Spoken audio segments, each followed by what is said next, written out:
Hello, everyone. Thing. And for those in the US, happy 4th of July,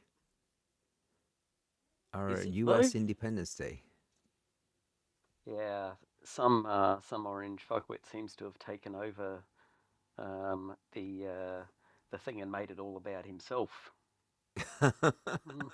Well, I mean, to be fair, when they started that holiday, they were, prophesizing Trump. So, That's that. I suppose yes. He's the he's come twice at least. I'm sure.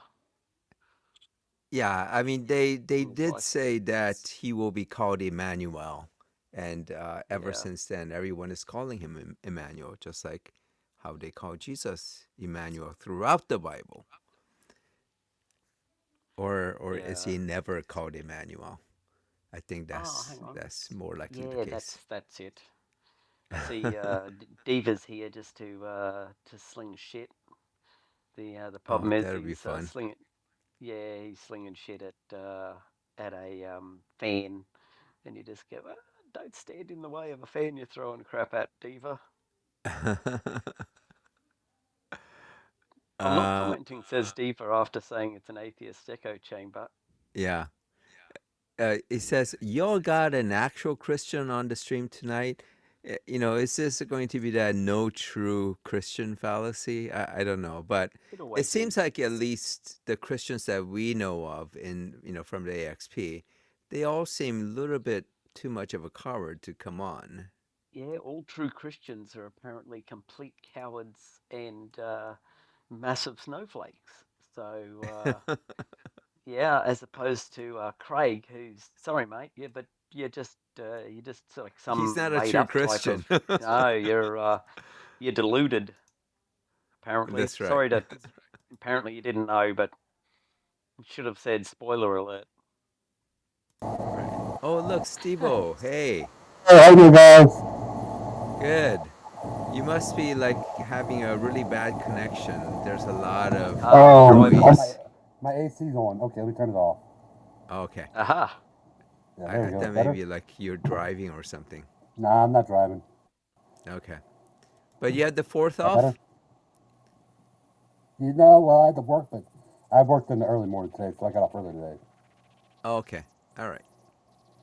Uh, but the only reason we don't have a quote unquote Christian on is because uh, the Christian who we will be talking about, he has all these like different conditions for him to come on. So it has to be face to face. It has to be like on video, of course, and it has to be recorded because the concept of a live stream kind of escapes him. So he has to say that it has to be recorded, and there can't be any kind of timers. There can't be any kind of time limits, and so all these like different Yeah, parameters he put in, can't be any which sort of rules. yeah. So he can't be interrupted by you at any point. But I'm bloody positive that if he had a mute button, he would be. Yeah, well, he basically makes use of the mute button by screaming over the top of the other person. So Yeah. Yeah, it sounds I about mean, the right. thing is, like, when he was first on, there were a lot of controls in there so that he can, it's fair to both sides. And mm, it was one on one. And he makes it seem like somehow, there's all these, like, other people on the panel at the same time when he was on, this kind of the cheerleaders he was talking about. And so he makes it seem like the first time he was on, it was like completely unfair. Whereas, I think I kind of probably did too much to, make it too fair, where he wasn't at all challenged in any of the stupid things that he said in that first debate. yeah. No offense, but who you talking? I'm sorry to butt in, but who you talking about again? No, we're talking about Link. Oh, Link. Okay. Yeah, because he's claiming that he has to have all these conditions met in order for him to come on. But the Yeah. but the top condition is that someone call him, right? Oh, yeah. Yeah, we That's the know first thing. that. Yeah, of Yeah, course. but even when someone calls him, that is just an excuse for him to scream at them and threaten to tie him into a pretzel behind a shed. Yeah, because I think someone did call him, right? Yeah, if only we had any evidence that that happened. Yeah, if we only had evidence. Yes. Yeah, Um, Craig says all these Christians who say they want to debate make Christian faith look empty and just the act of a circus clown. Um, Exactly. yeah, yeah, I mean, the behaviors of some of these guys really make Christianity look pretty bad. It yeah, makes it look, like as if they don't have any evidence to back their beliefs. It yeah. Just seems. have hatred and doctrine, and yeah, and they'll go with doctrine over facts Oh, anytime. look, speaker finally caught the live. Hey. Yay! Welcome, speaker. Audio. Yeah. Yes, we So, believe you're a true Christian, Craig. It's uh, it's just these ones who just basically have a checklist of the Ten Commandments they refuse to follow and work their way down through ticking them all off. They're the ones who think you're not a true Christian. Oh yeah. They have to have Ironically, this. They have to have this script, or they don't work. I can't talk. That's yeah, about right. big obnoxious assholes. uh, so, so maybe Neil, maybe what Diva was saying is that because you're not on, it's just an atheist echo chamber. As soon as you get on, it's no longer an atheist echo chamber. Yeah, but of course he'll make a different excuse um, if he was to come on. He'd be, oh Mm, no, yeah, just some other excuse to um, exclude Craig from the group as if he'd become our token Christian or token not quite a Christian or yeah, some other excuse. oh yeah. Yeah, interesting enough, a lot of these Christian trolls won't even come on the live chat, or maybe they can't find the live chat. Maybe they can't find a link to the live chat. I'm not sure. Really now. Hmm. But yeah, and welcome to Tuna. And I think he's one of the first ones on. Wait, I wonder, is the guy a Mormon? Which guy are you talking about, Did you talk about Diva? Craig? Um, you spelt that wrong, Craig. There's no M in the middle of, I get it. and the answer is Okay. yes. Yes, he is. Oh, and of course we have Serjan. Hello, Serge. Huzzah! All right. So I think I've caught everyone. So, um, yeah, and just before we begin, I do want to say that,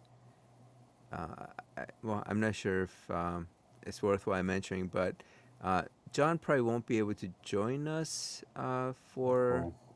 a while.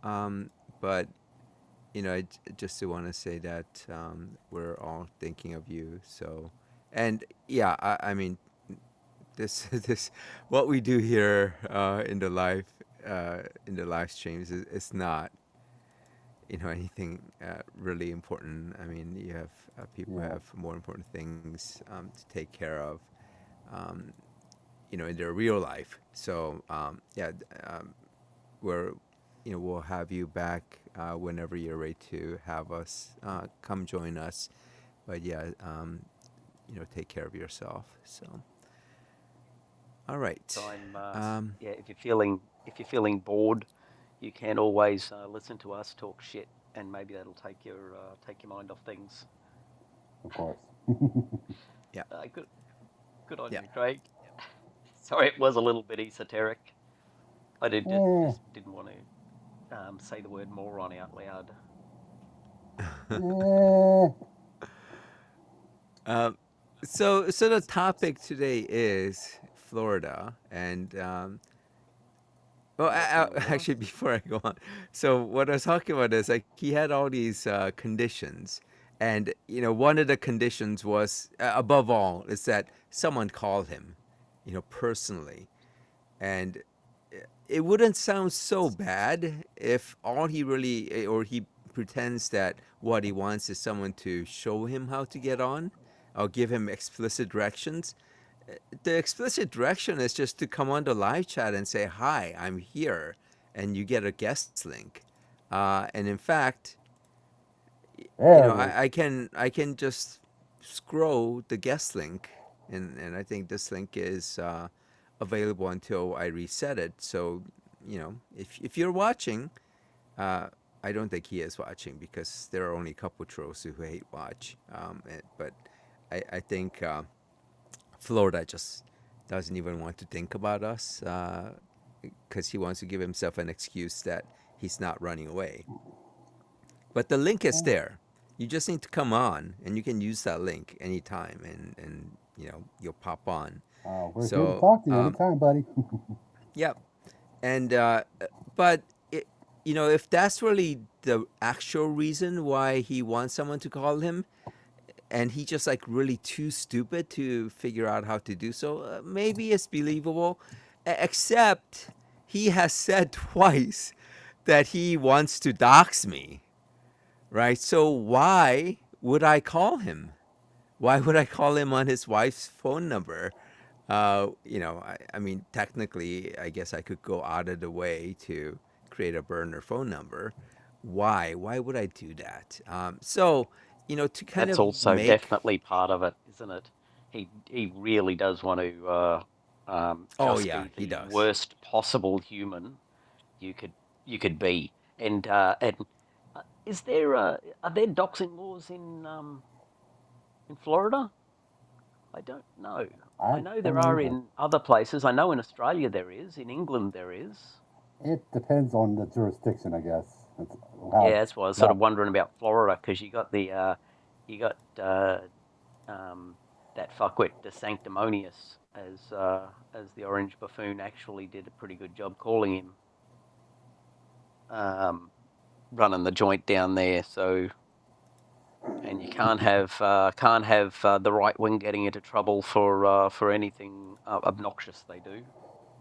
I'm Yeah, I pretty think the sure it law says is docs. if it's. I think the law now is that if it's a liberal person getting doxxed, it's okay. But if it's a conservative person getting doxxed, then oh my God, yeah, throw the book at him. Eh. But I did say that if he will just meet some of my conditions, sure, I'll meet his conditions. So the condition is that he just needs to send me $10,000 in small unmarked bills. I think I had.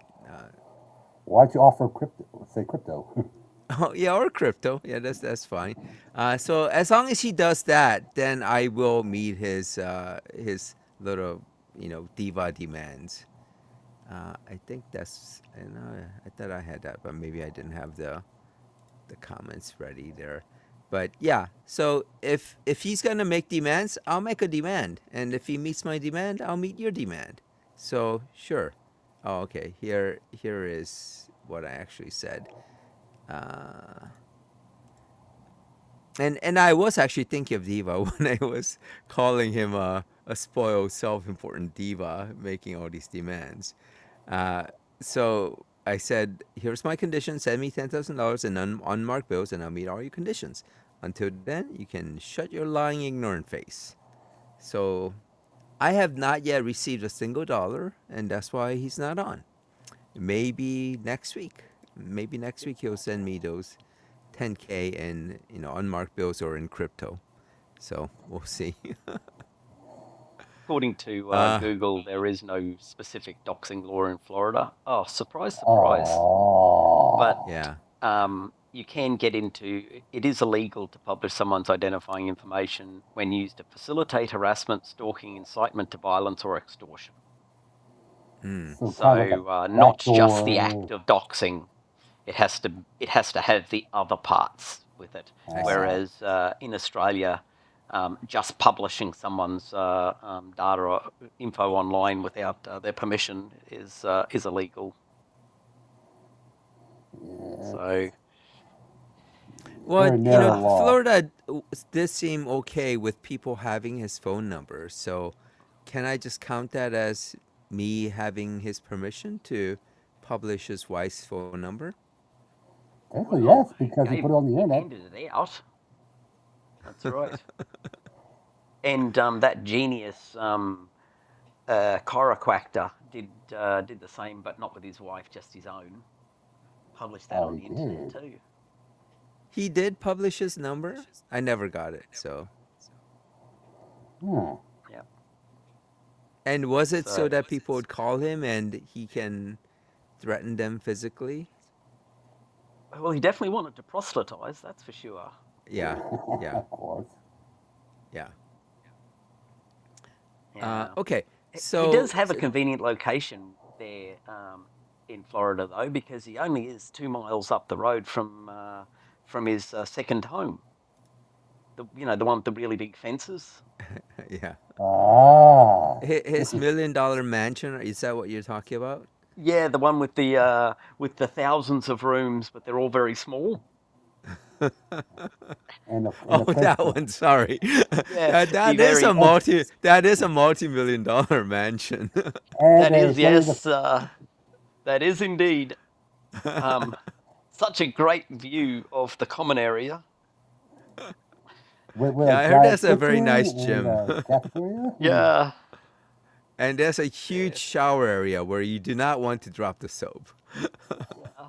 I'm Ooh. pretty sure he Um, found excuses for it. whoops, there goes my But soap. oh, how clumsy! Oh. Again, I dropped it. Hey, Craig, Come on, it's not boys. guards. It's not just guards. It's security. Mm. Um, so Craig, yes, he could put up a burner phone, and he could have kind of left the phone number up, kind of more semi-permanently on his profile. But the other kind of easier thing is to just have an email, right? A kind of an anonymous email that people can send, Yeah. I don't know, comments to, Yeah, whatever. and at any Yeah. In time order, you can just get rid of it. yeah, Oh, yeah. yeah, that would have been a smart thing. But he's not known to be a smart man. Um, all right, so the topic is going to be about a comment that Florida had made, Florida Link, in terms of uh, one of the arguments that I use quite a bit in the comments is that Jesus did promise that he was going to come back within the lifetime of his disciples. And it actually, he uses kind of various different formulations. One of it is, that and I'll show the should I show the Luke version. I'll show the Mark version. Uh, let's see. So what he says here is, and he said to them, and this is the NRSVUE, obviously not the KJV, because KJV is crap. If anyone, if Merrill is listening, you do not want to be a KJV only person. Or unless you're like a time traveler from 1611, where you thought this was like the best translation available. But even back then, people did not think that the KJV was a good translation. And it took a while for it to actually become kind of popular. And I think nowadays it's kind of popular just because of the language, the archaic way it sounds. Somehow it seems for some people to be more authoritative. But as a translation go, it isn't good because the person who commissioned it, King James, where the King James version comes from, had specific political motivations in how the translations were to be made. He specifically wanted to get rid of the sort of parts that could be considered anti-monarch.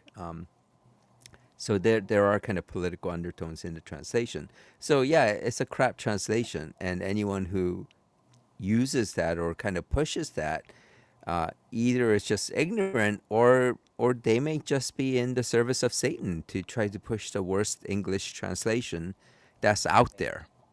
They were and also trying maybe to they were also trying to push that sort of ecclesiastical structure that existed at the time with the church having all the power yep, and downplay all of the, you don't need a church to pray to God. You don't need yep, any of that intermediary um, that comes with the power of the church. Yeah, wanted to play down all of that potential.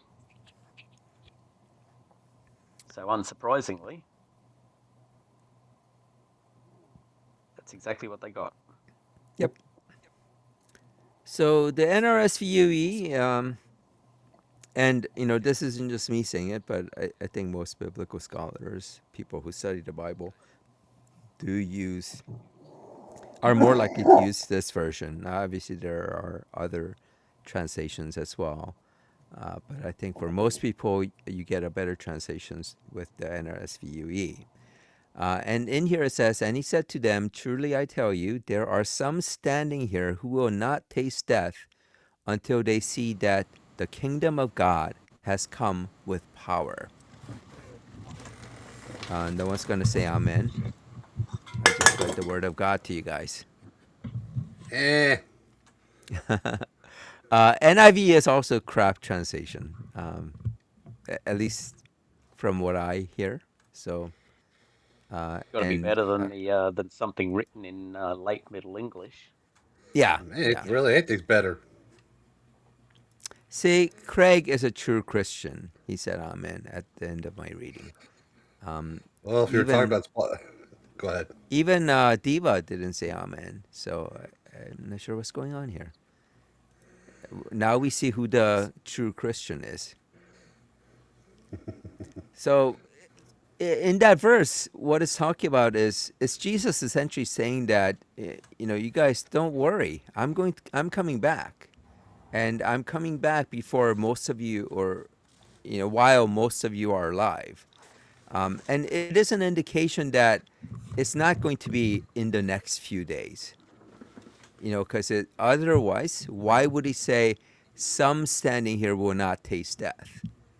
Because it makes no sense. If he's saying that he was going to be back in next week, why would you use that kind of wording? This kind of wording is kind of does a time mark for some relatively long amount of time. So it could be like a year or two, but Maybe it's maybe going to be 40, maybe the 40 years which had passed between when Jesus died and the authors were writing these passages. Go, oh well, it, yeah, it has been a long yeah, time. yeah, So, but it's not going to be forever, people.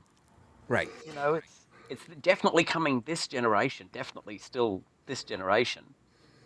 yeah. So Yeah. fingers crossed. I mean that So whole Mark was, yeah, go ahead. I mean that whole line just reeks of cultist language. Right.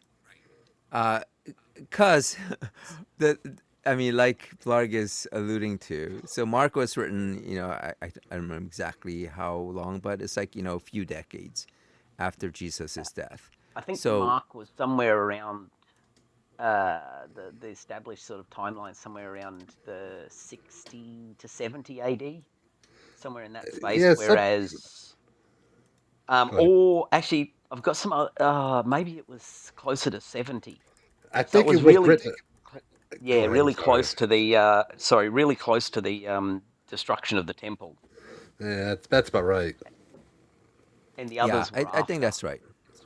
Yeah, Yeah, around 70. So, about less than 40 years. It'd yeah, be interesting if it was like exactly 40 years, because a 40 has a little bit of significance in the Bible. But yeah, within a few decades, and yeah, Craig says 70, mm, 80. I think that's the yeah, consensus. It's yeah. around like It's 70, really 80. close to that time. So Yeah, so yeah, yeah, it's the thing you would say when A, you don't know what was actually said at the time. B, the cult is starting to get a little long in the tooth with this. He's coming back, but this is a good way of putting it to say, well, yeah, he's coming back. It's not going to be immediately. That's what he yeah, said 40 years yeah, ago, even though I didn't hear him. But it's going to be soon because it's this generation. Yeah, It's pretty because much the carrot and the stick type of deal. Call me skeptical. well, I mean, just like consider, let's say that you are in this cult where your leader got himself killed. Yeah, the Romans took him, while he was having a little dalliance with a naked man, and they crucified him. And crucifixion, I think many people have mentioned in the comments, is that it is kind of a public humiliation that's Yeah, being Yeah. specifically visited to upon be that. yeah, which is also why they would not have been letting him get cut down early. He would be getting nailed to the post and left up there to rot because that's the most um, awful punishment. If you just killed him by torture and then cut him down and gave him a proper burial, that's not nearly as much of a deterrence as to other people. Of course, the person who's dead doesn't care, but It kind of defeats the purpose of the crucifixion, right? If yeah, they take him down like within that, as soon as he's dead, the idea of the crucifixion is it's up there for many people to come and see. yeah, Yeah. Yeah, that's it. but And I mean, it's like putting someone in a gibbet. You want them to stay there hmm um, as long as possible to be the object lesson. yeah, That's the whole point of it. Yeah. yeah, because he had committed essentially blasphemy, and And he's kind of treason. threatened, yeah, and Yeah, treason. it definitely treason because the usual uh, thing you did for blasphemy was stoning to death. Treason was the preferred way to kill someone for treason, or if you were a criminal who was not a member of the Roman Empire, but being that Judea was part of the Roman Empire at the time, he was definitely part of the Roman Empire. So, um, the two criminals on either side of him the two thieves would have just been foreigners, and that was the treatment given for foreigners who committed crimes. But locals who committed crimes, yeah, they only got crucifixion if it was treason. So yeah, Yeah, I there's mean the thing definitely is got to like, be treason involved. But blasphemy probably didn't help either. yeah, No, I it mean it didn't. was a way He may for well him have to been kind of handed get in in. trouble. They're like, oh, he's committing blasphemy. Let's hand him in for the treason he's also saying. Yeah, I So mean the thing is like just it's a hypothesis. yeah, I mean it's not likely that the Romans, Hello, did crucifixion got to to break the everyone. What, can you hear me? comment section. Can you hear me, Kenny? A little bit. Oh, you're talking to somebody Yeah, else? we can hear you. Can you hear me? Or I don't know if people are hearing me. Oh, oh, no, me. As soon as I bumped my where I've got my Okay. headphone plugged Okay. All in. right. Okay, it's Blark. All right. What? And Tuna Man here says there needs to be plenty of time to sing the song. Always look on the bright side of life. So yeah, so you would want to leave him at least long enough for him to start singing that a few times. Thank you, Neo.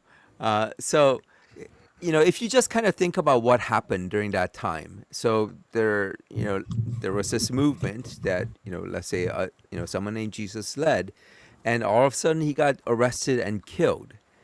That normally would be very kind of disruptive to that cult, but they have to spin it, right? They can't just imagine that, okay, this person who they thought was, basically God incarnate, couldn't just have died.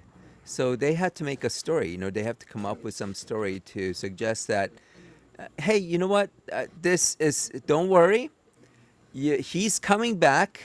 In fact, he's gonna come back before everyone is dead. So within our lifetime, and it's very clear from what Paul writes, where he explicitly says, "Don't bother getting married. Don't bother having kids and family, because you know the the kingdom of God is coming, And why would you want to bring a new life in this world when when everyone's just going to go to paradise? You're not going to have time. Don't waste your time. Don't waste your energy with trying to have kids. Worry Yeah, about and then that yourself. didn't kind of work out very well. So it got retconned 40 years later, and then a little bit more retconned, and then come the end of the century when John was writing, and you're like, oh, that definitely didn't work out. So he had to go a completely different direction. Oh yeah, because his writings were. Well, I haven't read in a while, but if I'm not mistaken, his writings were radically different from the rest of the synoptic gospels. Yeah, well, his is not a synoptic. I know. Yeah, I'm just So saying. it's a yeah, Gnostic. Yeah. yeah. So that's right. Yeah, so he didn't. He went a completely different direction to try and retcon the fact that yeah, it's definitely past that time when he said he'd be back. So let's rejig this. Somebody Yeah, had to. and so afterwards, so that's how they wanted to try to kind of cope with Jesus dying, to say that he actually didn't die. In fact, there was an empty tomb, and he resurrected, and just like he promised, he's going to come back. So don't lose your faith. So that was the story. Now, what happens to Christians in the modern times? Because it seems like Jesus said that he was going to come back within the lifetime. And in fact, one of the, I guess, apologetics is that they try to say that no, didn't mean within that generation. I think, He meant uh, yes, some generation in the future. yeah, And I've yeah, got an argument actually that is one of my standard postings. I haven't put it up for a while, but I just sort of go through Matthew 24. Verse 3, as Jesus is sitting on the Mount of Olives, the disciples came to him privately. Tell us, they said, when will this happen? And what will be the sign of your coming and of the end of the age? For Jesus answered, watch out that no one deceives you, for many will come in my name, claiming I am the Messiah, and will deceive many. You will hear of wars and rumors, and see to it that you are not alarmed. Such things must happen, but the end will still come. Then you will be handed over to be persecuted and put to death, and you will be hated by all the nations because of me. And so this is you, and pray that your flight will not take place in winter or on the Sabbath. At that time, if anyone says to you, look, there is the Messiah, or there he is, do not believe. Even so, when you see all these things, you know that the end is near. Right at the door, truly I tell you, this generation will certainly not pass away till all these things have happened. And it's not delivered as a parable. It's not delivered as a metaphor. It's a direct answer to a direct question. So, disciples, when will this happen? Jesus says, you will see, you'll be hated, your flight, you, this generation. Not they will see, they will be hated, their flight, not that generation. So, yeah, so there is never any mention of any other generation anywhere in the Olivet prophecy in any translation. So why would this refer to any generation other than the one that asks the question? You will see X, you yes. will experience Y, then you will know the end times are here. It's you. Yeah, so there are a couple of different formulations besides the whole some standing before you. One is this, and I'll get to what you had mentioned. But one is this: when they persecute you in this town, flee to the next. For truly I tell you, you will not have finished going through all the towns of Israel. Here it says all the towns of Israel, not all the towns in the world, before the Son of Man comes. I think I'm going to mute you guys because there's a feedback there. So that's one formulation of that where it's not about someone still being alive or some generation or that it could be uh, that he's referring to anyone who believes him, meaning it's not specific um, to just that current generation. And as I guess I'll do it this way. And what Blarg had mentioned, 2434, here is what he was reading, which is, "Truly I tell you, this generation," it says, "this generation will not pass until all these things have taken place." And prior to that, he goes on about kind of all the different things earlier in the book. So it's very clear when they have Jesus talking, that he's talking about coming back within that lifetime, not 120 years, but within that that generation that most people call generations, which is like around 25 years. So yeah, even I guess 40 years covers a little bit, but yeah, it isn't meant to be like thousands of years. Yeah, just in this case, you can use the other meaning of generation. So, if it's one generation from now, you're really referring to that intergenerational timing of 25-ish years. But this generation can refer to, say, for example, the boomers. Mm-hmm. If you're talking to a room full of boomers, you could say this generation will not pass until something's happened. And even though the boomers are all in their sort of 60s in the room, 60s and 70s, for example, yeah, that would still be appropriate to use generation that way. So, yeah, you could argue that generation in that case is meant the people who were born at the time of these events won't have all died. Not Right. necessarily that they won't have moved on to the next, they've moved from boomer to Gen X. So the other meaning. Yeah. And it is very clear in the Bible what Jesus means about the second coming. It's about, Son of Man coming on the clouds of heaven with power and great glory. And he talks about, with the angels, and he's coming down, right? He's coming down from the heavens. He's not, going up or whatever. And, some of the wording is, that we're meeting him and all that. So a lot of it comes from Daniel, where it talks about, the Son of Man or coming and, establishing kingdom of God on earth, etc. So, it isn't just him just saying, "Hey, I'm back after my little trip," which is the argument that Florida seems to be making, to say that, yeah, actually he did come back, because he came back uh, in the part about the transfiguration. Let me see if I can pull up what his argument is. Looks like I lost it. But, his argument is that 6 days later, he definitely came back. So he fulfilled his promise. And we are wrong to say that he did not come and, that he lied. Why isn't it working? I lost the comments here. I really do hate the YouTube comment system.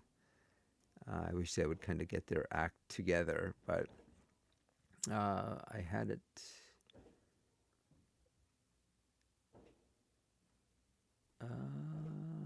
Okay, here it is. So I'll share this tab. And unfortunately, it's in night mode. So, okay. So he says here, the very next event in Mark, I repeat, right? He likes to repeat all these things over and over.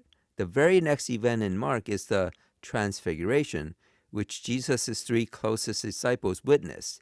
So from his point of view, that's what Jesus had in mind when he said, "Not some of you will not," or what was a wording? "Not all of you will have tasted death," because in that 6 days, none of them died, or at least there's at least few that were still alive. So that must be what Jesus meant when he said, "Some standing here before you will not have tasted death," which is completely. Some does forced imply that reading. some the word some there does imply that most will have died by the time this event occurs. Well, I wouldn't say most, but Um, there would be at least at one. least a significant percentage. Like some Yeah. will not. Yeah, it would. Yeah. But 6 days later, yeah, no, that makes no sense at all. You got to really stretch and twist to get to that, don't you? Flojo is crazy. No mainstream Christian would accept this view of a second coming. He is turning Christian faith into a laughing stock. Man, he makes me mad. Yeah, he does kind of make Christianity into a laughing stock, at least his version of it. But I would say that I guess it really depends on what you mean by mainstream Christian, because I do think a lot, I don't know if it's a lot, but there are kind of conservative Christians who do try to take on that or accept that apologetics, that the transfiguration is what Jesus meant when he said that he is coming back within the lifetime of the disciples. The problem there is that Jesus makes it very specific what he means by coming back. He I think it may be within Mark. He talks about coming back. Oh, yeah, it's in Mark 8, I think. Oops. But just think about what he's trying to say there. All this tribulation-y stuff will have had to have happened before this event occurs as well. And you just go, when did you have time to flee to all these different towns in Israel and Yeah. didn't know when the Sabbath? So how did the Sabbath fit into those 6 days? And winter. You go, oh look, I don't know if winter is happening currently, but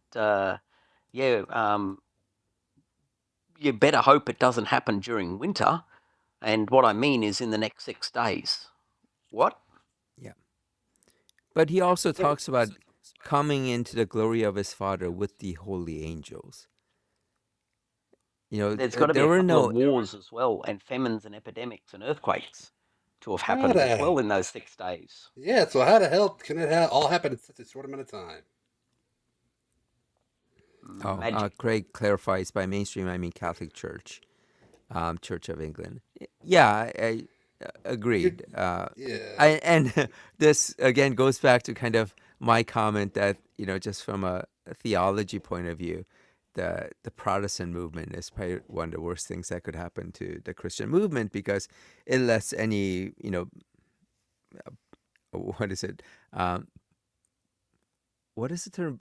Every something Dick and Harry. Every Tom, Dick, and Harry. Yeah, Tom, Uh, Dick, and Harry. Yeah. yeah, every Tom, Dick, and Harry being able to come up with their own version of the theology, instead of having this kind of more of a common understanding of what the scripture meant. So you could have some night guard, who has barely graduated high school, thinking that they know more about the Bible than the biblical scholars.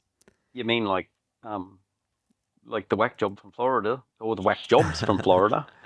Yeah, or even like Diva, right, where he has his own version of what he thinks Yes. the scripture means, and it's just completely wacko.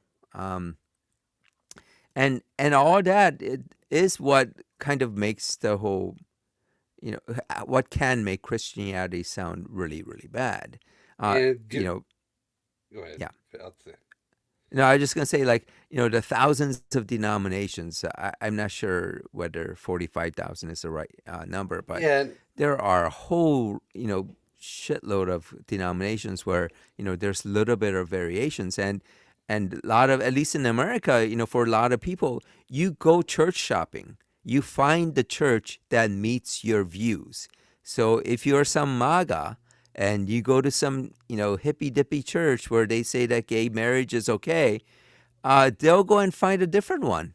They'll go and find a different version of God that has the same set of prejudices and bigotry that you do. So you can say, my God says that I can hate the gays or hate the trans, and my God says that there are only two sexes, so that's why there can only be a man and a woman, and all that stuff. So you can go, or the other way, right? If you're someone who is very pro LGBTQ, and you go to some church that is just preaching hate against gays, you just go to a different one. Find a different one. Find a different God that meets your Or if you don't needs. like, and if that doesn't work, and you consider yourself a pastor, just form your own church.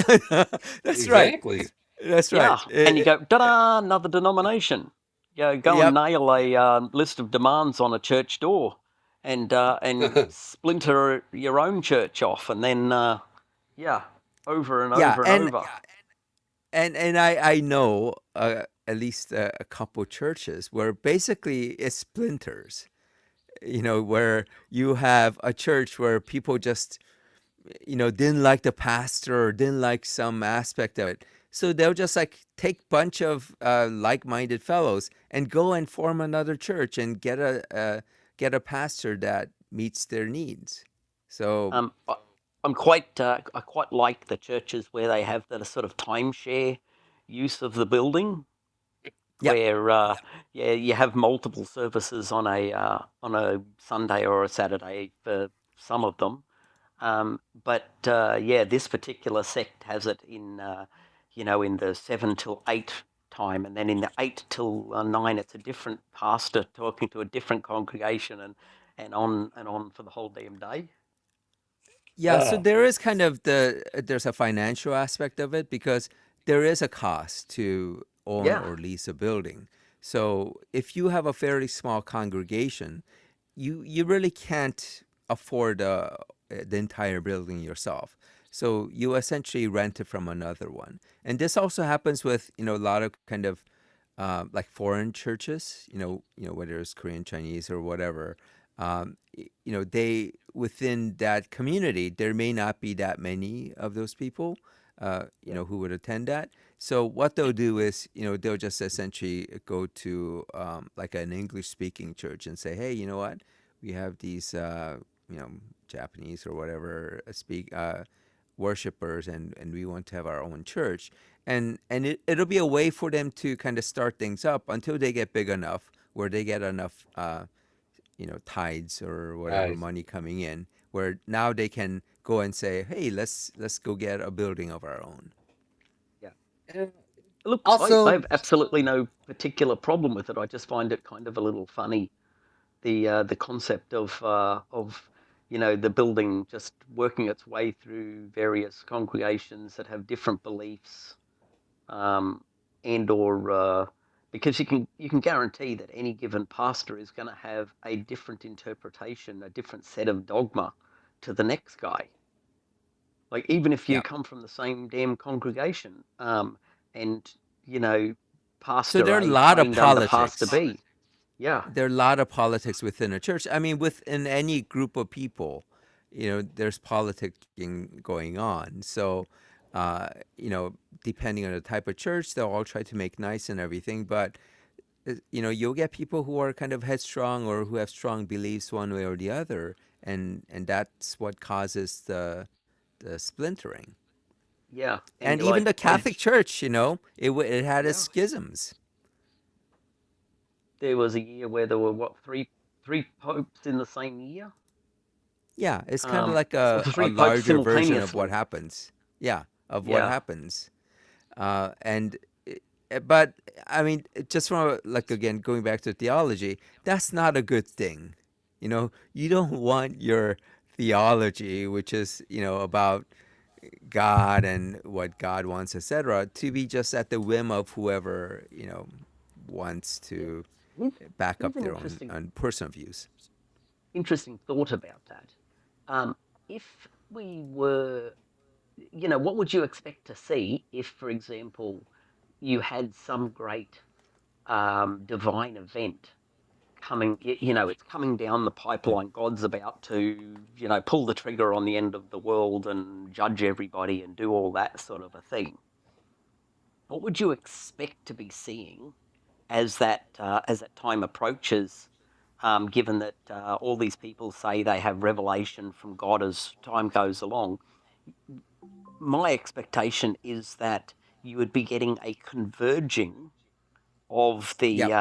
of Oh belief. yeah. It's in the same way as it works for science. You get more information, you converge towards less and less variation in the say for example the theory of evolution. You get less and less bits outside, and more fits with what people believe until you converge on a single book, but it's going in the opposite direction, and you're going, that's not what you'd expect to be seeing based upon the rhetoric of what's expected to happen. It's going in the opposite direction. Well, it's like the studies that were done on prayers. That if the prayers actually were, efficacious, that you would see a certain result, right? You would see kind of Yes. a statistically significant result that would indicate that there's some effect, and it doesn't have to be like 100% of the prayers coming true or whatever, but No. there, Well, yeah, that's not there's, how medications work either. yep, How do you discover that fish oil helps people live longer? You, you're not looking for a large signal. How do you work out that mobile phones don't cause brain cancer? Well, you're looking for a really small signal, and we can look for extremely small signals if you have a big enough group that you're working with. yeah, or like So let's say that you have billions of people who got billions of doses in total, not each obviously, of vaccines. If there was some kind of, let's say some even tiny percentage where it was getting causing magnified. AIDS, for example, right? You would detect it. You would Yeah, detect it out of the can't hide billions. in that. Yeah, Yeah. yeah, and So that's exactly what you'd expect to see with prayer. And if the prayer was relatively effective as it's promised, yeah, what should happen some is some that standard it's easy to deviation, tell right? yeah, it should be easy to tell which is the correct religion, because only one of those should be getting their prayers answered. So you should be getting nothing. If God only wants one, you should get nothing out of all the other religions, and this one works. And you go, okay, well that's a pretty solid bit of evidence that a that God is real, and b that group has the right version of Him. But if no group has any effect, well, if every group had an effect, then you'd say, okay, well, God doesn't really care. Yeah. God probably exists, but doesn't really care which way you go with it. But if none of them work, then there's another conclusion direction you've got to go in. Go Yeah, with and the null likewise, the hypothesis. revelation, right? You would see some kind of shift, a significant, measurable shift of, let's say that we were getting some significant percentage of people who were getting the consistent message, Yeah, right? it should be converging, not Yeah, diverging. yeah. Exactly. And that's where I think we can reasonably say that there is no revelation coming in. I mean, No, that's not to say it's some kind of proof against God, but it is evidence against any kind of common revelation coming from at least a single God. You could kind of yeah, posit that there are like 1,000 different gods, or even it probably has to be even 25,000. higher, where they are all kind of sending you different messages. Yeah, yeah. It's definitely the 5G masts. Neil, you're right. Um, I saw some posts Well, I mean, the about when thing we were is, getting out. I mean, I think I would rather wait for the 6G mass. So I don't want to get the leukemia right now. I want to get the new leukemia. Yeah, well, yeah. The I heard people saying that 5G masts are so bad that everything within a certain number of meters of it, everything living will be dead. Like there'll be no birds, there'll be no trees, there'll be no grass. It'll just kill everything. And then I look at the 5G tower just around the corner from my place that's in a park surrounded by trees with birds sitting on it all the time. and you go, that's Yeah, weird. but Blarg, you need to look at the 666 mass. Ah, Uh, the That next. that definitely has causes leukemia. Well, end of the world, people. Have a good day. I'm out. Craig. I think that's what Revelation was talking about. I think once we get to the 666th generation of wireless communications, we're screwed. Yeah, At then the you'll be pace able of to actually see through people using the wireless. It'll be that much. It'll go straight into your brain. By the way, we can see through things with wireless communication. Well, actually, you're right. Yeah, but people will be able to do it with their eyeballs because the frequency will have got that high. Right, it right. screw us up so bad that we become more machine than man. Yeah, transparent. Yeah. I just want to ask Craig to be a little bit. I don't quite follow what you were saying there, Yeah. yes, but that's not problematic, bloke. Prayers wise, the experience is largely your own. I'm talking more about prayers, and I think we all were talking more about prayers that are not give me strength, God type prayers, but prayers for someone to get better from a disease. It's called Um, intercessory prayers. Yeah. intercessory, yeah, Yeah, right. yeah. Well, yeah, that's it. And I really think that if God has a plan, why does even prayer work? Because that'll go against Well, God's plan, pretty much. Because Well, I mean, the thing is that the concept of intercessory prayer doesn't make sense either. in the Because idea of an all-knowing God, because yeah, there's no yeah, basically you're asking a being that knows every possible argument you could ever make and every piece of information you could ever put on the table, already knew it, already considered it before they made the decision, and then you come along and go, but please, oh yeah, all right, I yeah, didn't but take the thing into is that account not the but please. not just that, that God already knows what you want, so you Yeah, don't even have to and give that it you're a going to prayer. say that. Yeah, Yeah, that's right. Prayer makes no sense in the idea of an all-knowing God because He already knows your prayers anyway, and that He knows that what act is going to be the act that He decides to do. is it Ooh, that's a good question. I Templeton? think it is. It Certainly, the is. sort It of thing is. that Templeton would want to do because they'd really like. It's the sort of stuff they would strongly promote that type of Yeah. study because it's a good study. You know, that's a really solid Right. study to. Yeah, I'd be 100% for supporting a study of that sort of nature. I mean, someone actually thought through it and actually went through the scientific process to come up Yeah, with all the different controls and everything. yeah. Um, well then, Blarg, why would he give you cancer in first place? It's to make you grow. It's for your own good. Sorry, your own good, not crude. Crude is Yeah, the new account or the alternate account that yeah. sorry is Grug uh, Greg. that speaker is using on his second phone. So it's for your own grug. Yeah. Well, that is a good question. Why would he give you cancer in the first place? Yeah. Yeah. Why would he give why would he give a baby that's like a fetus cancer so that when it's born it comes out with cancer? Sometimes that happens. Um, yeah. Why let a person live until they're 100 if they smoked their whole life and were just an evil son of a bitch? Yeah. None of these things make any sense. It seems.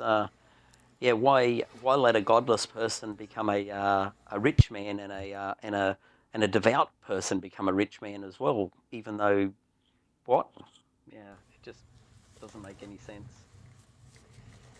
Ah, yes, the good old "it's your own sin," and you go, well, how did the fetus sin? And why do people who sin a lot not get cancer more often? Because there's no Yeah. So correlation between sinning and cancer. Gay people right. don't get cancer any more often than straight people. Yes. So So with all the like the CDC would immediately detect if there's some kind of distribution of diseases that seemed different than expected. You know, let's say that yeah, everyone in the Bible Belt somehow didn't get cancer, or not everyone, but a significantly higher yeah. percentage of people, Nobody, right? nobody within 5 miles of this particular church got cancer. It's the Yeah, opposite of a cancer cluster, a non-cancer cluster. right. Um, And it would be detectable those if there were oh kind of yeah, detectable amount of impact. yeah, that's exactly right. And you'd see it in because I think it's Denmark that makes their entire nation's medical records available to researchers to look for these type of epidemiological signals. And yeah, so if there was a signal there that could be found by looking at religious belief, um, it would pop up there as well. Like you get all these bubbles of healthy people around churches. That would That would. stand out like Dame's dog's balls. Yeah, so I mean, one of the objectionable things that some Christians will say is to say that what do you have what what to do to go to hell? Absolutely nothing. So if your theology is such that if you don't have to do anything to get to hell, it's just you being you is sufficient for God to essentially, torture you for an eternity, there's something wrong, right? That this isn't somehow your fault then at that point. If you're getting punished for nothing that you did, that can't be considered justice. That's just No, that's evil as sadism. fuck. Yeah, yeah, that's create a sentient being that can feel pain, and then set it to default. Set that pain as a default, and watch them hurt. Yeah, that's awful. Oh, Neo said, I'm vaguely reminded of that joke about who's more at fault of divorce. Gay men have less divorces per couple than straight people. Lesbians have the most divorces per couple. Where's the joke? Sorry. There's no punchline. um, seems to sin seems to be more like a human construction. Yes, I agree. In order to try and explain reality, which it failed to do, the reality is life sucks. Um, Yeah, it's exactly what it is. If you think about the religions of the Aztec people, they genuinely believed that all of the events around them um, were required intercession in the form of sacrifice. And if you didn't do all of these things, then you wouldn't get the range. You wouldn't get you get the storms to come along and punish you for stuff that you didn't, stuff you didn't want would come along and punish you, and stuff you do want wouldn't happen if you didn't do things exactly the right way to do it. Yeah, that's it. Like, why would um, a tornado come along and destroy this house and leave the one right beside it completely untouched? People struggle to understand how that could be the case before science. And there's lots of questions that even now that science hasn't been able to answer that people go, why did I get cancer? I've been a good person. Go, well, or, you know, well, why did he get hit by a bus? Yeah, it's definitely trying to find patterns, trying to find some some rationale in a world of that lacks rational, that doesn't appear to have some rational explanation for something. Yeah. I mean, humans uh, are pattern seeking people, so yeah. That My makes my standard analogy for why did person A get cancer is that everybody starts with a shit ton of these like terrible lottery tickets, and every day you live, you get more of these lottery tickets. You know, it's the cancer lottery. You might only buy one ticket in your entire life. You've been perfectly good, but you get some to start with. Every day you live, you get more. You know, you might be the lucky person with inverted commas who won the cancer lottery. You did nothing, but if you go and smoke, you buy extra tickets. You go and drink, you buy extra tickets. You don't exercise, you buy extra tickets. Um, and that's the way I kind of look at it. It's a shit lottery. Well, you were finely tuned to get the exact number of cancer or the exact likelihood of getting cancer. Yeah. That's what fine Oh, that's tuning going to be means. it. I do like the story of, let's say a building burning down and, maybe tons of people getting burned to death, and suffering or not dying, but suffering from third-degree burns, etc. But they found a Bible that didn't burn, so therefore a miracle. Yeah. Ignore all the people. Yeah, the miracle would be if there was a fire and none of those people died and only books burned, Yeah. around them, and the people didn't suffer any burns. That would be a miracle. But Yes. Yeah, some, just the Bible in the middle burned, and the people around were protected by it, or something as well. The opposite. yeah, Yeah. yeah. And let's ignore all the times that a Christian's house burned down and the Bible burned up just fine, like every other book. Oh And yeah. look for that one time when something weird happened. That one weird thing. Always looking for the one thing that proves them Yeah. right. Yeah, and I don't know why this is, so therefore I'm going to come up with an explanation for why it is. Yep.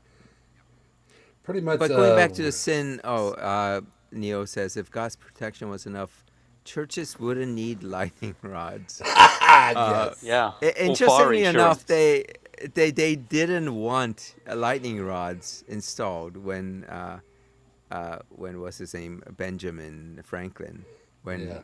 when he wanted to get the lightning rods put in. The people at the time were saying that you're actually contravening God. And if you're going to get hit by lightning, if a building was going to get hit by lightning, it was because it was God's will. And if you prevent that, you're actually going against God's will. So they actually didn't want him to implement the lightning rods. So, Yeah. They didn't And want to Pope piss John off Paul's, Zeus. well, and Pope John Paul's Pope-mobile, that yeah. was, intervening as well. Yeah. Yeah. Or was God's intention that he should have a Pope-mobile? Who knows? Interesting. Right. Interesting.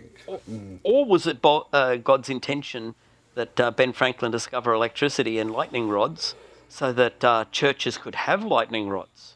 Ah, did they think of that? So there's this story or joke of like these Christians get caught on top of a roof on a flood, and a rescue boat comes by and says, "Oh, Yeah, we can that's help." good.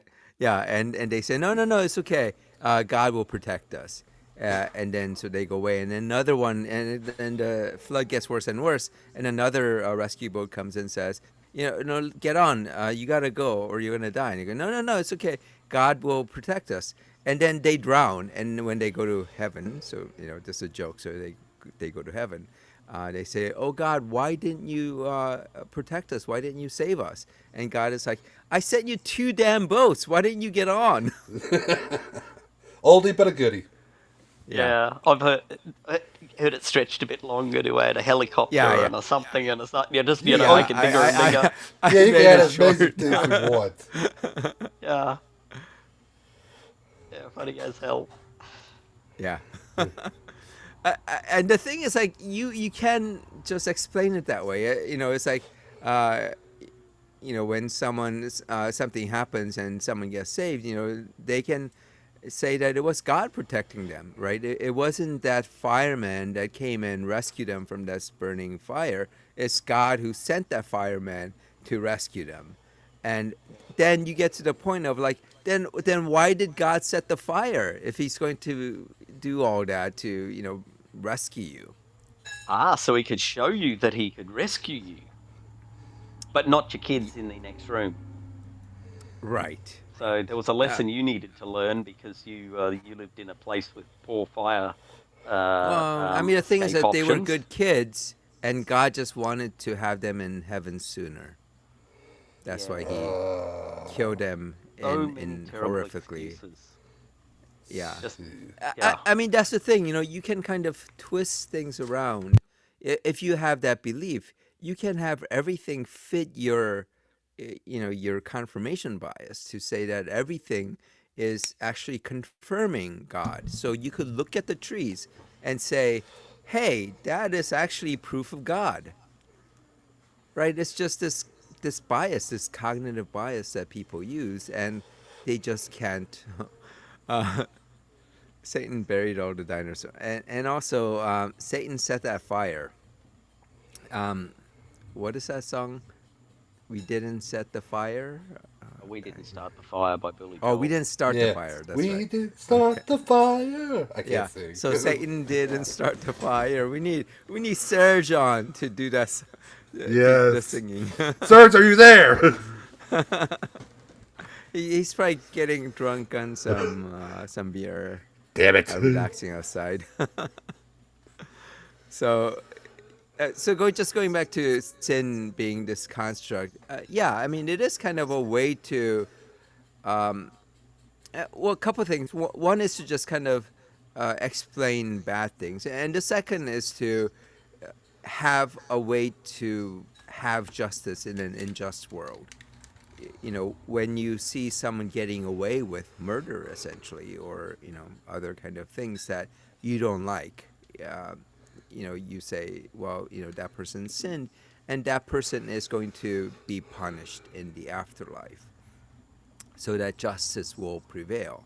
Now, the problem with Christianity is that it short circuits that. You have the sin that was kind of socially constructed, but you say, you know what? As long as you believe the story, that sin gets erased. It doesn't matter what you did. You could have, essentially committed Holocaust on God's chosen people, but if you ask for forgiveness, your sins are forgiven. But, unfortunately, someone else, some little girl stuck in an attic, who may not believe in Christianity, she doesn't go to heaven. You know, because of just who she is, just being born. Because as Florida says, you don't have to do anything to be condemned to eternal torment. And that's just That's sick. it. Yeah,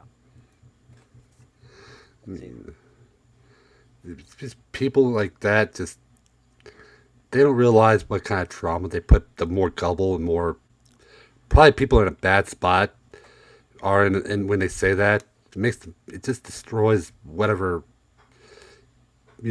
self-respect they have for themselves when people do that, and that's And why. and I think people like Florida don't understand the implications of these kind of beliefs. So not every Christian says that, you do nothing and you go to hell.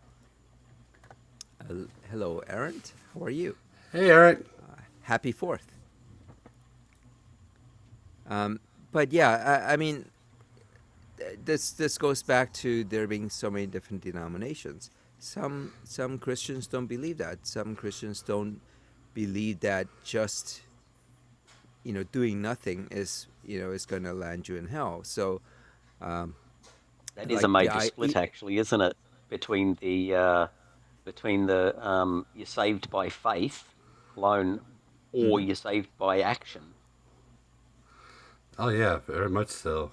That's a And the Bi- major split. and the Bible doesn't actually make it that clear. It does, yeah, What it says it both. lets you pick, right? It lets you Yeah, choose whichever one choose you your own like. adventure.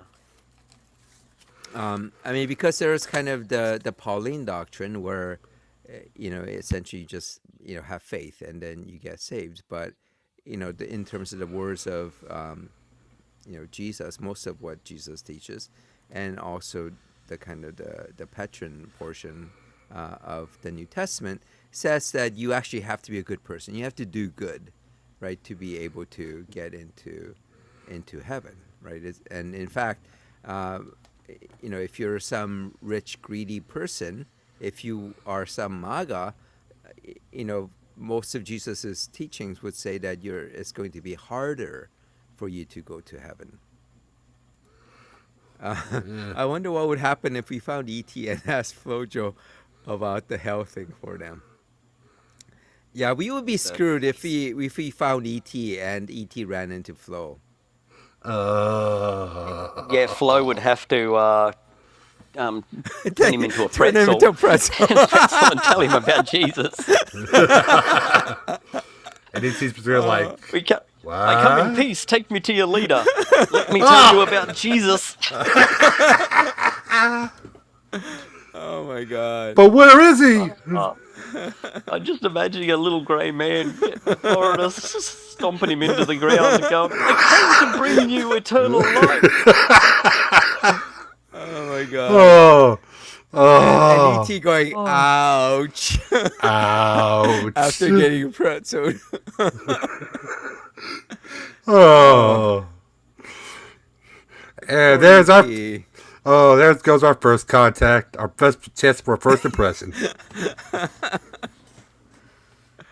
Oh God! I mean, like, imagine an extraterrestrial having to listen to all the things that Link says and just figuring out what is up with these humans and their inability to reason.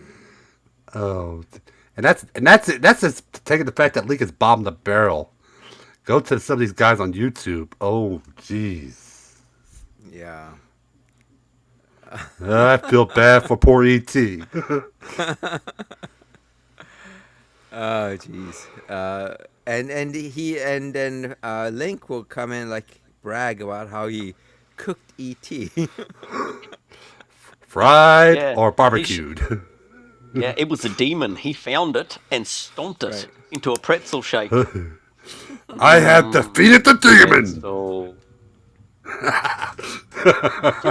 Is it just me, or does everyone feel hungry for one of those big German soft pretzels? Oh, damn it. Now you got me want one. Oh no, they shouldn't taste. They shouldn't really be as good as they are, should they? They're just a bit of bread with a bit of salt on it. But for some reason, Damn taste bud. it just hits that part of your brain that's like, oh. Yeah, I mean, in the U.S., we have like cheese sauce with it, so it makes that yummy. So, Oh, But even without it, I'm happy to eat them just dry. It works too. Nom nom. We're not gonna get off this ET shit. And we're never going to stop going on about Pretzel Boy. Neo is humble bragging about going to Munich. Yeah. Oh, get out of here. Go. We don't want you here anymore. Go. Just let me guess, you hung out with Angela Merkel while you were there as well. She showed you the best places. Go on, drop some names while you're at it. Yes, please do. So going back to the sort of some of the other apologetics who say, just the other thing is, like, if you're saying that the transfiguration was the second coming, so all these guys are waiting for the third coming of Jesus, right? He returned 6 days after, despite not having gone anywhere, right? It's like during that 6 days, it's not like he went somewhere. It's not like he rose to heaven. So it's kind of bizarre to call that a second coming. What happened in the transfiguration. Balls? What's that? Just a side question. Does the third coming require 3 balls? Oh! Just a question.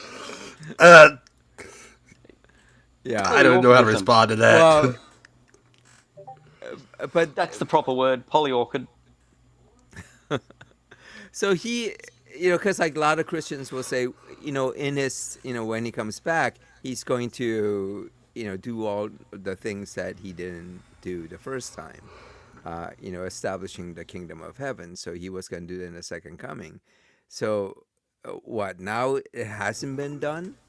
Oh, by the way, some people do say, the people who think that, he did there was a second coming, they will say that, the current kingdom, the current earth, is the kingdom of God on earth, which,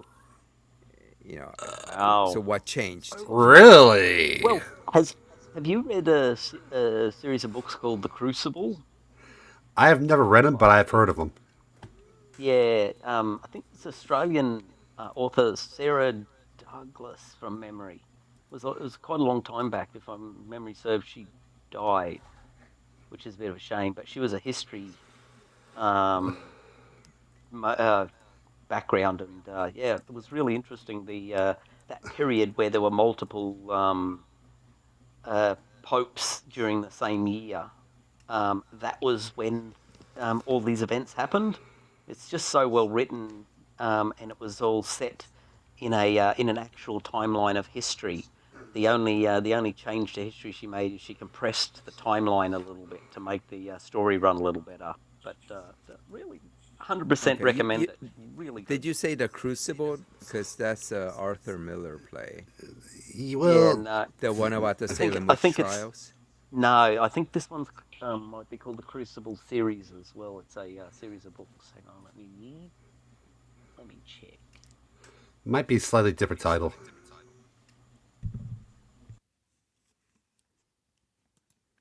Um, Tuna says, when I was a Mormon, my mother-in-law, who was also Mormon, explained to me that some of the disciples were still alive, and that's how they reconciled that prophecy. Yes, I have heard that, where some people do think that there is some disciple out there that refuses to die until Jesus comes back.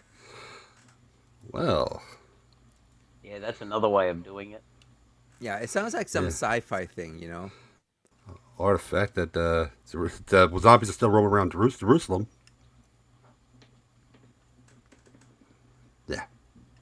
Yeah, the Crucible trilogy is Sarah Douglas as Okay. well. So it's struggle of angels against demons set in the late Middle Ages in that profound Okay. crisis. And the books were The Nameless Day, The Wounded Hawk, and The Crippled Angel from 2000, 2001, 2002. Okay. I'll look at that. Really recommend them. Excellent Okay. novels. Yeah, so Church Historical of Christ's fiction. argument is that Christ's kingdom is in here and now, are just waiting for on his return. His kingdom is church. Yeah, I think that's what I had heard. Okay. I wasn't familiar with that. Okay. Good to know.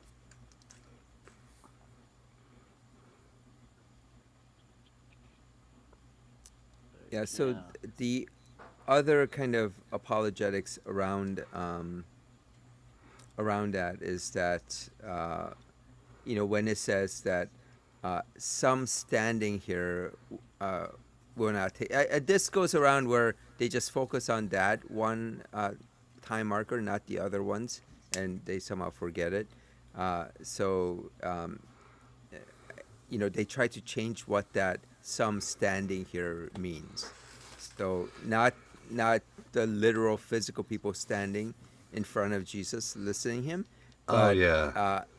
any Christian now counts. So as long as there's a Christian in the world, it means that not all of them have tasted death. And it kind of dovetailed to what was it, Romans? I forget which one of the verses, but it says that whoever has heard the name of Christ is now like a Christian because they heard his name, something like that.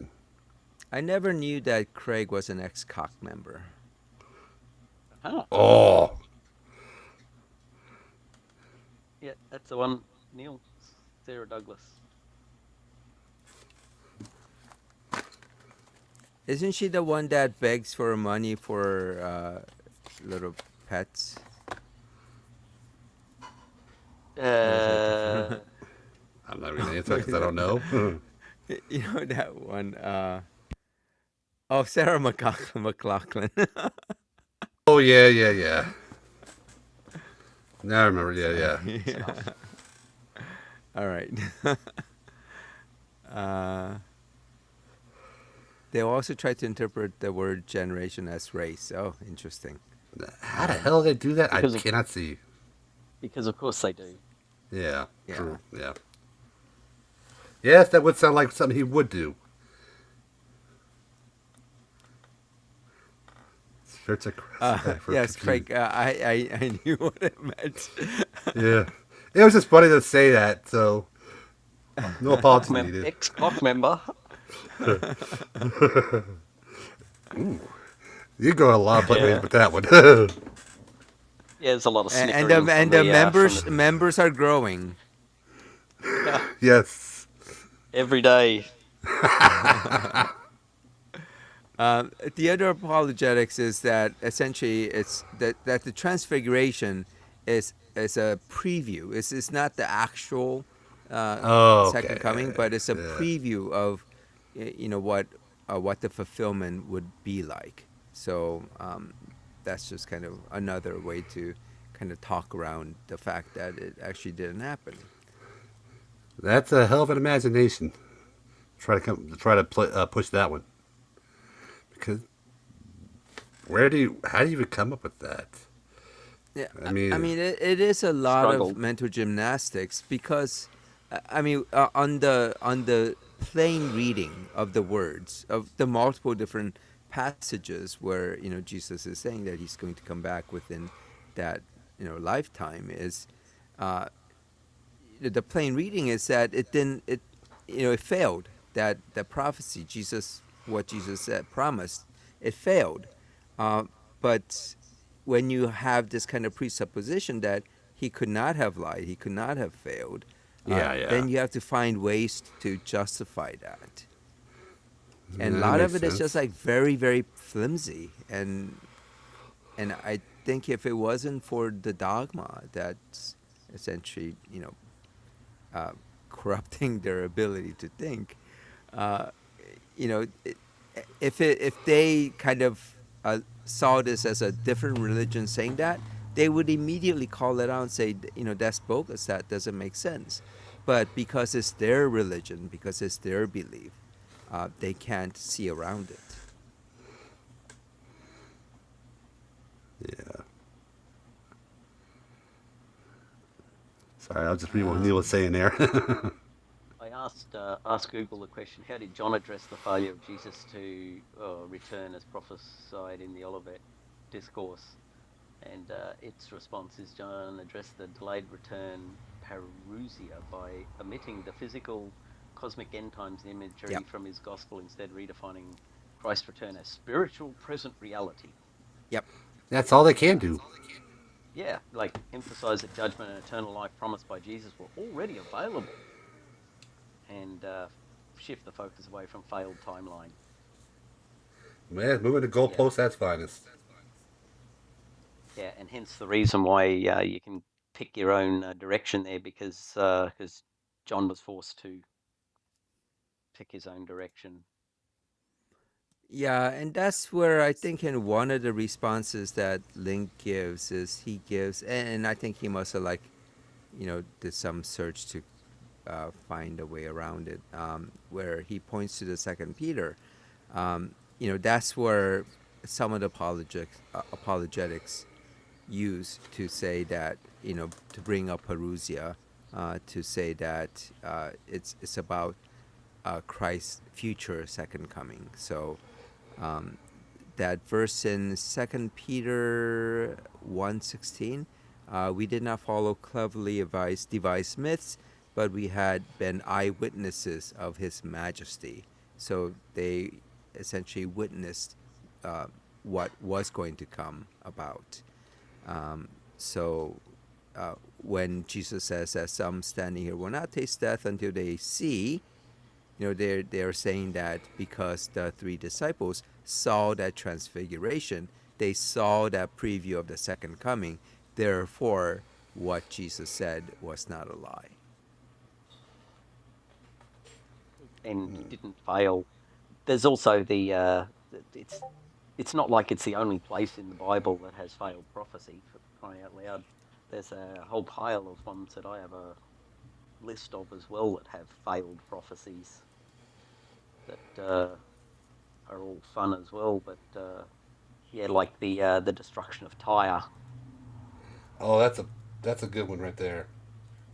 That's a doozy because not only did the total destruction fail to happen, but the attack by Nebuchadnezzar II failed to occur in the way described. So not only did the total prophecy fail, but the elements along the way failed as well, and that can't be undone. So people might be saying, "Oh no, it's a future destruction of Tyre," is what they were referring to. But Nebuchadnezzar II, he's dead. He's not coming back to Long repeat since that dead. part. Yeah, They'll so special yeah, plead out their ass all day for about this. I mean, yeah, the that thing is, one's like, when you're kind of entrenched in that view, you demonstrating that there is a conflict in the Bible, it's not enough, right, for people to say, okay, that must mean that the Bible is not true, therefore it's not the Word of God, therefore, the Christian God doesn't exist. It's not sufficient. no. Oh, of course it isn't. But it is sufficient to say that the way that what people think about inerrancy of the Bible and the type of character that they've got can't be the correct view. That is a reasonable hypothesis to hold, unless you also want to hold that God is also an awful bastard who's deliberately trying to deceive us or Yeah. incompetent. Yeah. Or Or both. Yeah, well, that's true, I suppose. You can be incompetent and evil. Yeah, But L's Nepo's baby. Who can't do shit. yeah, I mean, so you can't disprove God. But if God has certain properties that seems to be what the Bible says, that doesn't make sense. yeah, But those you could have, properties. like an evil God or a not uncaring God or a God who is out there explicitly trying to deceive you. You could have Yeah, that, and you can't disprove that.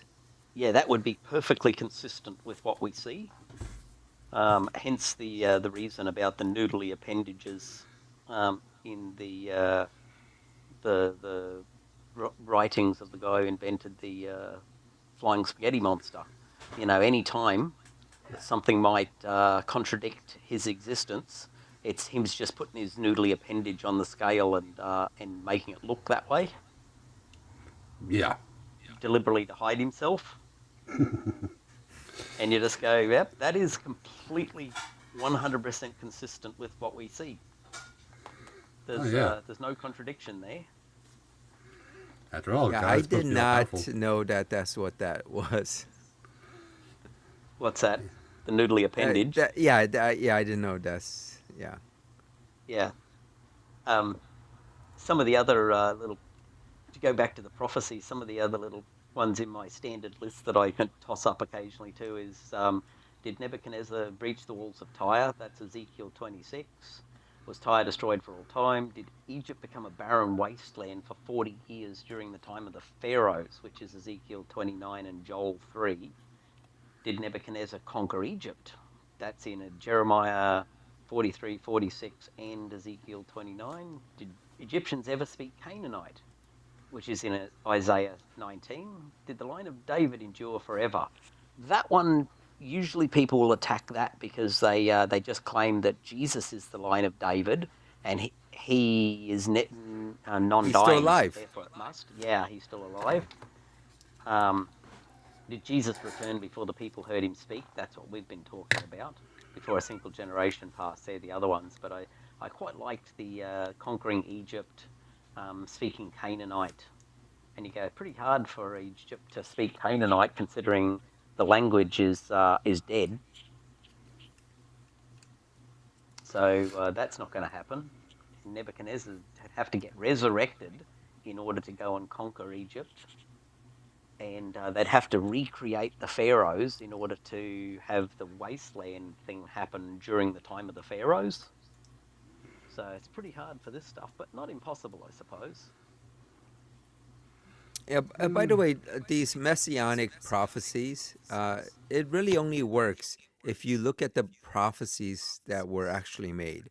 So you can't look at the New Testament and take New Testament's words saying that, well, Jesus fulfilled this or that prophecy to say that Jesus fulfilled it. You have to actually look at the Old Testament, which is a fallacy that uh, Link seems to make a lot, where he kind of keeps on posting New Testament verses to say that Jesus fulfilled messianic prophecies.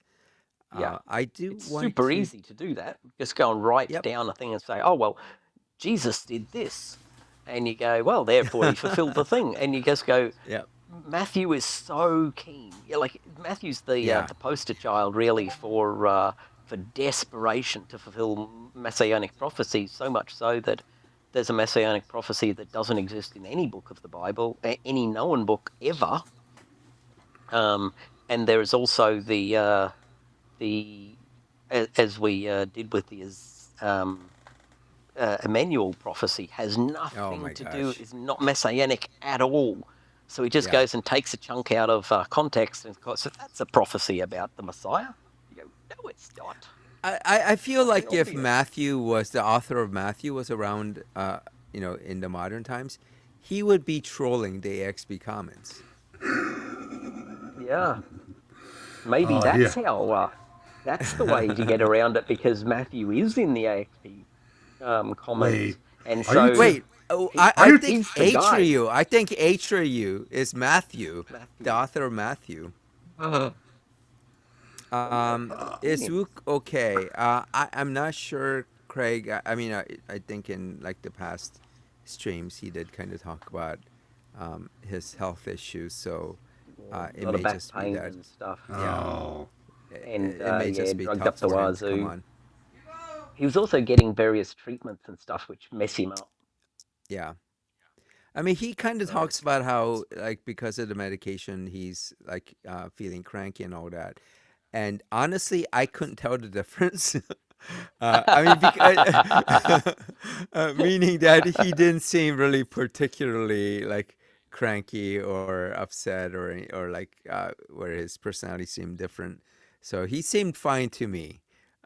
So I think he may just be overly sensitive. I think a lot of times he's kind of apologetic about him kind of maybe his rough language and all that, but I don't find any issues with that, especially when we don't have guests or anyone kind of outside of our bubble, so to speak, our atheist bubble that Diva talked about.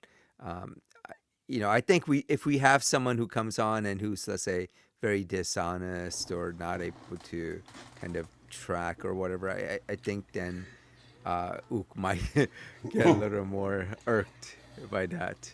Oh yeah, yeah. but perhaps because Ook is aware that he's feeling grumpy, he tries extra hard to behave himself. Whereas when he's Yeah. not aware he's feeling grumpy, he doesn't try at all. So the end result is that just cancels himself out.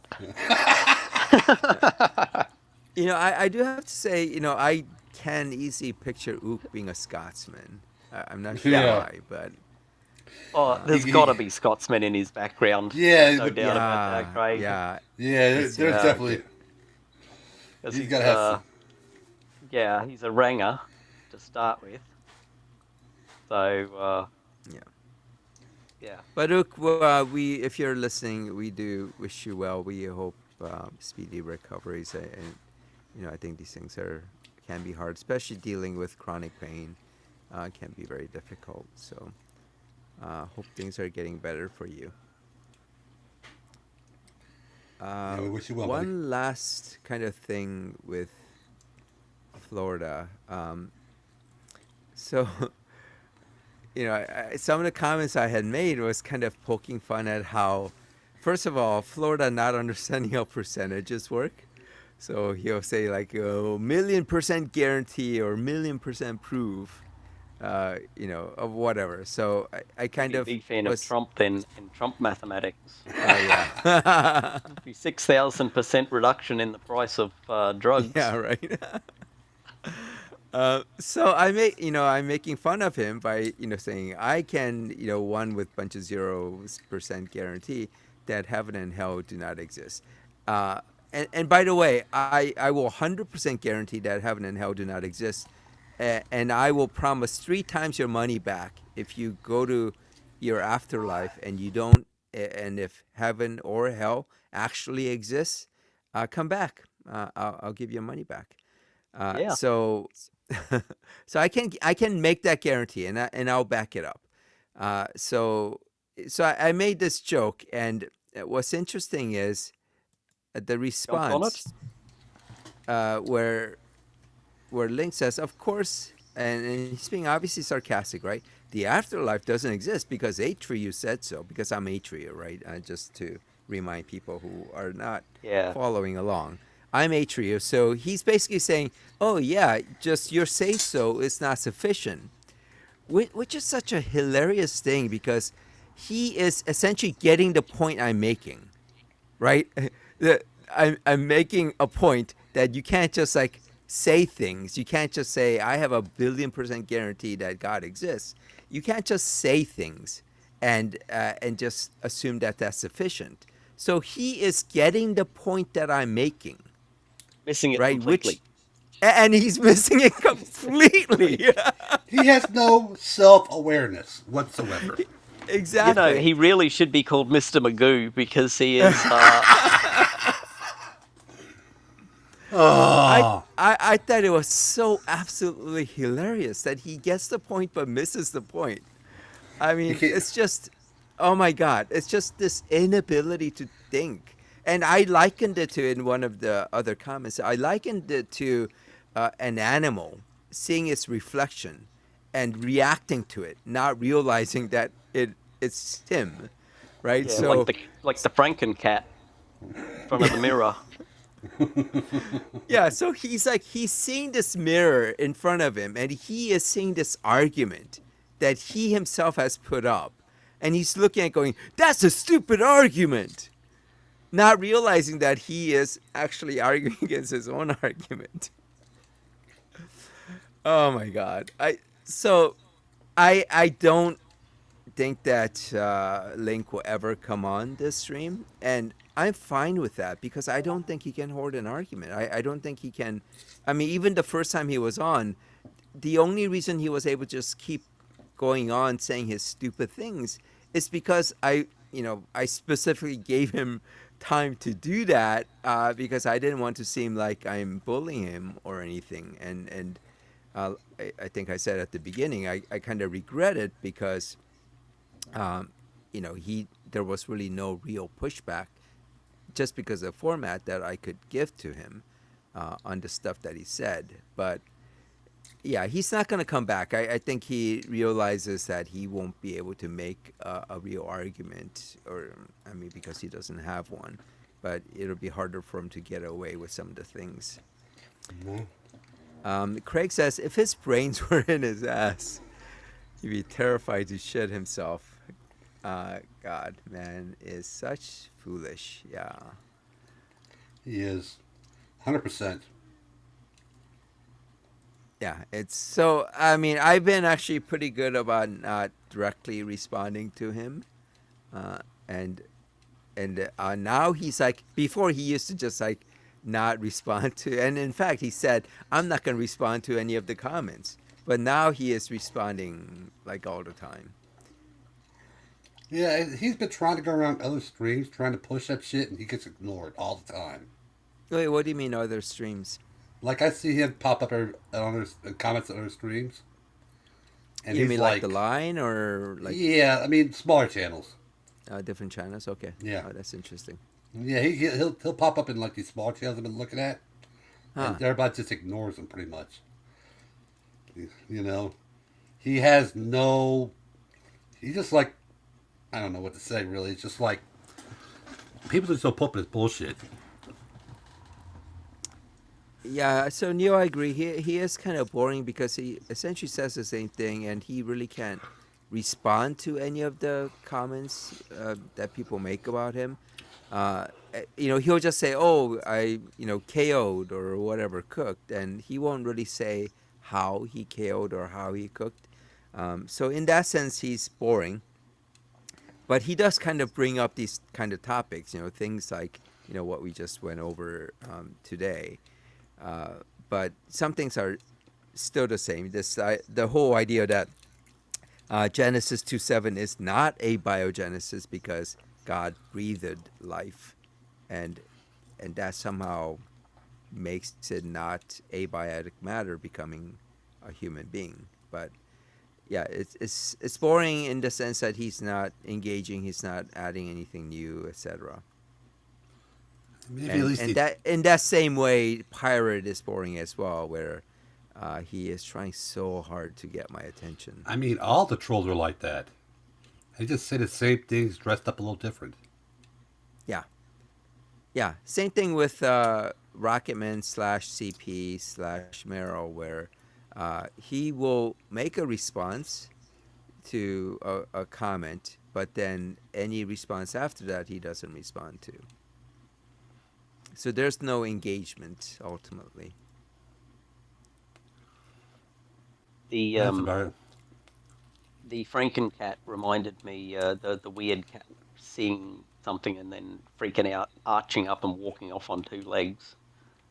Reminded me of a. Has everyone seen the True Facts series by Z Frank on YouTube? Not yet. True I haven't Facts. seen. They should just watch them. They're all just brilliant. There's the True Facts about marsupials is great.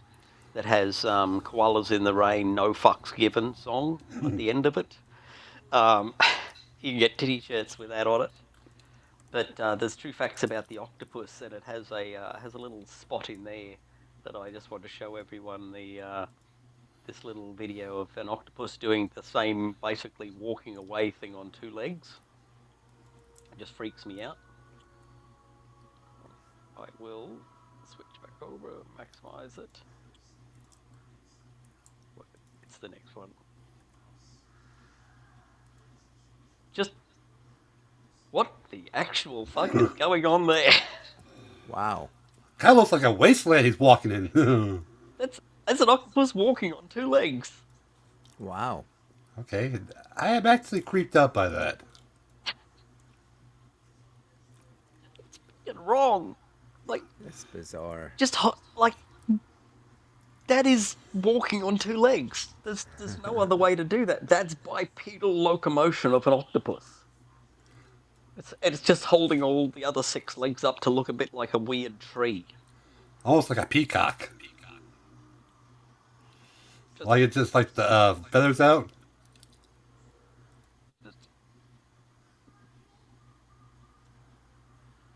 yeah. Hmm. That's weird. All right, so there you go. All right. So since we're kind of recommending this different things, I recommend, and I won't play the whole thing here, but I recommend searching for Ricky Gervais Explains the Big Problem with Noah's Ark. It's fairly short, but it's hilarious. Let me see. Ricky Gervais is a master. Like a bastard, I'm going to treat them like I'm going to show them and wipe them out. I said wait, hold on. common race because of fatty yellow trousers pick someone's nose. Really? Fuck. Anger management, man. Just talk about this. Wow. I read that to Carl Pilkington, right? Who is, yes. I don't know who that is. Who is Carl Pilkington? Oh, I have no Craig has idea. seen that. Him and Carl did a show together. Okay. Yeah, and Ricky just got Carl to do things from memory Okay. for him. So yeah. Okay. So here's what he says. Yes. Head like a fucking orange, I know, yeah. And I read that bit to him. They are so wicked, I have to wipe my face the earth. And Carl said, he sounds gay. I said, what do you mean? He went, some gays are a bit like that. He thought God was like having a hissy fit. Like he's going, no, they treat me like a bastard. I'm going to treat them like a bastard. I'm going to show them. I'm going to wipe them out. I said, Carl, God is not gay, okay? Read the Bible. He hates them. Ooh. Yeah, watch the rest of it. It's hilarious. I won't play the Time whole Ricky thing. Gervais is- yeah. Anytime Ricky Gervais is doing something, talking about religion, he's just an all-round funny guy, really. Yeah, it's hilarious. Yeah. He did show extras with Ricky and a podcast. Okay. Yep. All right. So that'll be the end of it. But yeah, definitely go watch that. It's hilarious. But we will close it here. Thank you, Craig, for staying on. And Neil, I guess I'm not sure why you didn't join us. I think it must be because you hate us. Yeah. So- He also said something about his internet connection. Okay. All right. Okay. All right. Then I don't feel like I was this, but thank you, Tuna, for staying on as well. And I'm not sure if the other guys dropped off, but thank you everyone for being on. And happy 4th to all you Seppo land people, including me and Steve-O. Yay! Two-third of the panel are Seppo. So All you Yanks. yeah, I like Yank. all us Yanks. Yep. Yeah, that's right. We just call you all Yanks, ignoring the fact that only half of you were. I'm not a Oh, yank that's by that metric. Hmm. Yeah, I mean Yanks apply to Americans in general. So Yeah. And So your still stupid applies. cars are Yank tanks. all right. Well, thanks everyone, and we're again shout out to John and Ook. We're thinking of you. So Yep. we'll talk to you guys Good next Hope to week. see, everything gets better for you Megan, Jenna, guys. and, All right. Bye everyone. And Aaron and everybody in the comments. Bye all. Yep. Bye. Bye. all. Bye bye.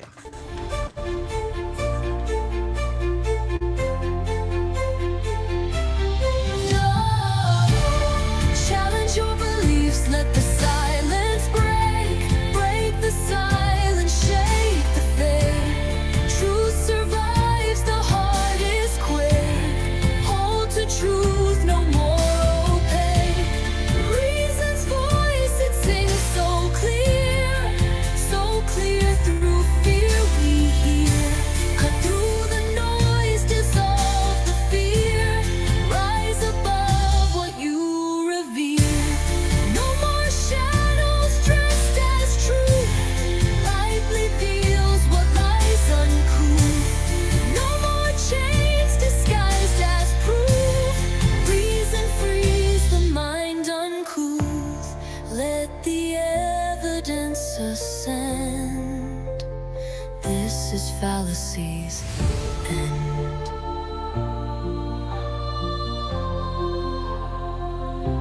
Scriptures written in disguise, veiling men in holy lies. Faith without a place to land, truth that crumbles when it's scanned. Show me logic carved in flame, not a God who hides in shame. Test the world and break the spell. Truth survives where falsehoods fail. Hold your beliefs, let the silence break the silence, shake the faith. Truth survives, the heart is quake.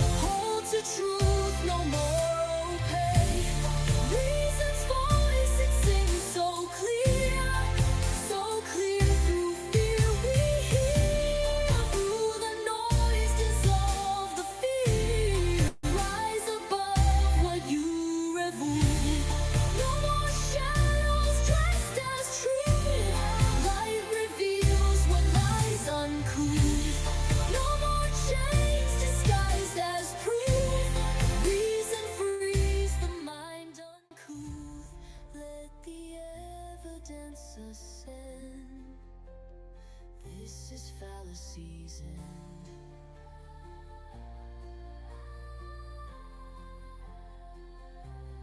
No more shadows, only light. No more blind.